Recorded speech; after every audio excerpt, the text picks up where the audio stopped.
kubva pakabuda njuzu mumvura yanga ine shamwari 2 kamwana keucreshi nebhebhi rekukumbira siterekana nembiri rekukumbira pangapinda zvavo maice cream shop zvavo vakagara vachirova maice cream demet vakatarisa vanhu vachinaiwa nemvura vakavhara nemabhegi waiza kanjuzu kabva vabvunza kuti ko vanhu ava chii chiri kuitika vakavharire nemabhegi zvikanzi nemwana kumbira orit mina ndikudzidzisa lesson unoona chii ukona vanhu 2 avava uyo akafamba akavhara bhegi nemune akarivharira mujaketi rake iyo bhegi ndere original uyo ari kufamba akarivhara nemusoro riri kunaiwa iro uyo nderefeke zvikanzi waiziva sei kuti nderefeke zvikanzi orit mina ndikudzi munhu ane chinhu chake chiri original anoda kuchichengetedza stereki ane chinhu chake chiri feke ana basa nacho anongotenga chimwe hawaizive kudhara kabhebhi kamwana ako kecreche kabva ati usadaro iwe usajaje chinhu nekuti wangochitarisa neappearance wacho waiziva mwana uyu anokumbira vari hawa ndazoona uri kuenda kuchikoro hauri kudzidziswa zvekuti kuchikoro ikoko uyo achibva afara because aida kuvainvita vese vari 2 kupati yake birthday party yake akati mangwana nebirthday party yangu guys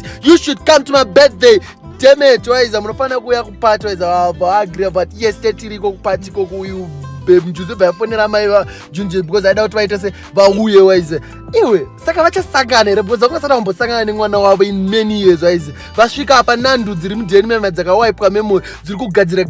njuzi iri kugadzira masini vari kuprepare masini waize uyu ari kutotenga maflowers junji ari kutenga maflowers nandu achivhurira waize bhebhi riyari anokumbira ati abavhunduka kuti